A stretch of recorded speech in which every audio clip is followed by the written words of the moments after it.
Hey, what's going on? I'm Matt O'Leary back with another video, and today I'll be talking about why Jamal Adams has lost my respect.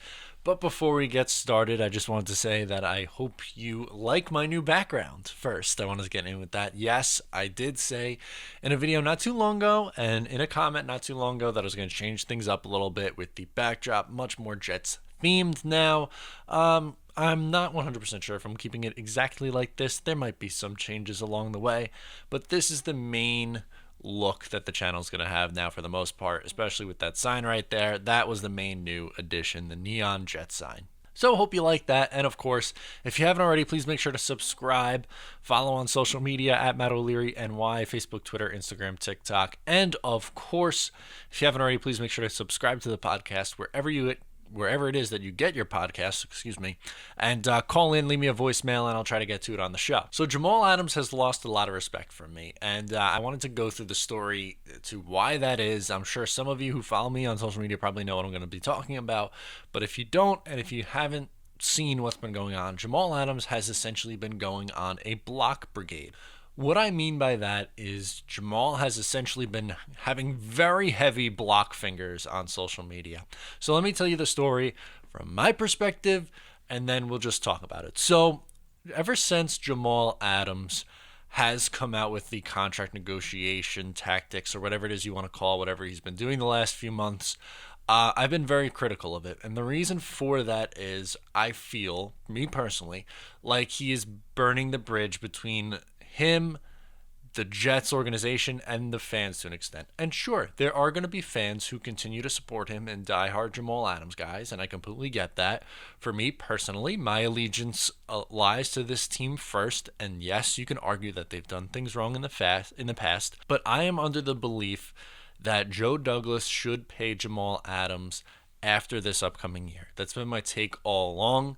I like Jamal Adams. In a perfect world, he is with the Jets long term. I would have him, if I was running the show, my concept would be to have him play this year due to the uncertainty of the cap for next year, because we don't expect fans to be in the seats and we don't know how that's going to affect the cap. Once we're able to see that, give Jamal Adams a contract after his fourth year, make him the highest paid safety in the sport. I have no problem with making him the highest paid safety. My issue lies with Jamal Adams supposedly wanting $20+ million a year, or being paid the highest paid Jet, which would be more than $17 million a year, which would be like $18+ million a year. I don't want to pay that for Jamal Adams, and I've expressed that on this YouTube channel, on social media, etc., etc. My take is I would pay him after this year somewhere between $15 and $17 million a year. So when Jamal repeatedly just retweets either A, fans saying things that are defending him, or any remotely good stat that's ever been put out there about himself, when he retweets that, I decided to make a joke on Twitter. Did not at him. All I've said was, I was talking about Jamal Adams bingo is what I called it. And essentially had a board. It was a meme where we had different things that Jamal Adams likes to do or say, like retweet PFF, ask for $20 million a year, all love, stuff like that. So then I went back a couple hours later and I wanted to look up something that he retweeted. It was a stat from PFF. And sure, I could have went to the PFF side. I wasn't thinking. I just knew that, hey, like Jamal retweeted this, it'll be on his feed. So I typed in his Twitter and it said that I was blocked. Now, I am not one who usually blocks a user on social media.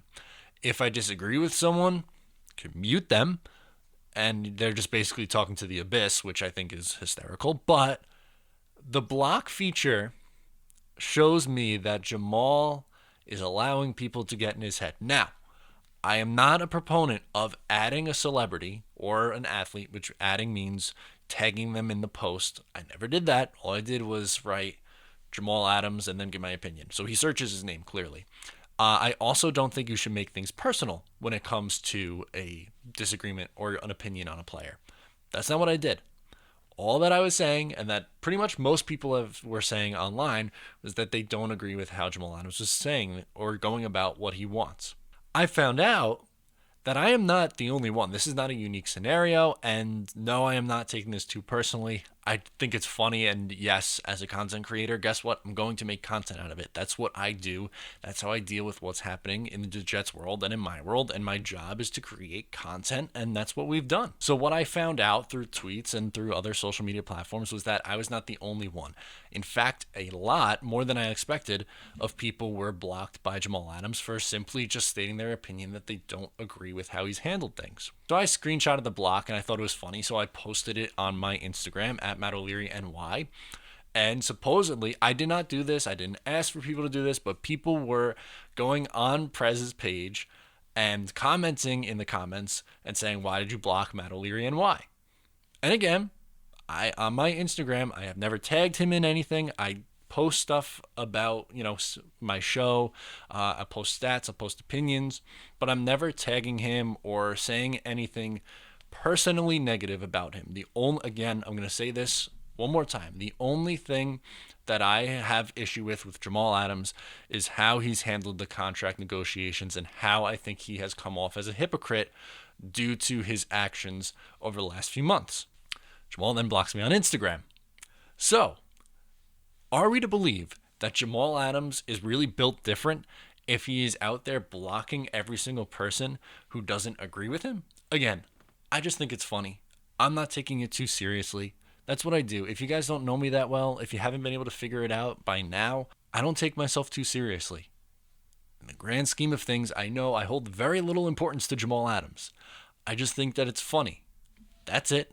It's funny that an athlete has went out of his way to block a content creator who simply, or a fan, even if you want to put it like that, because at the end of the day, yes, I am a fan, who has a different opinion than him. I didn't go after his family. I didn't go after him personally. That is completely wrong.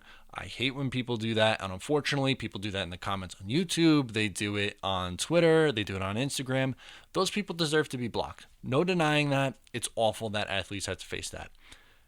The fact that he is searching his name to see what people are saying about him, bro, come on. You got to have a stronger skin than that in order to make it in New York.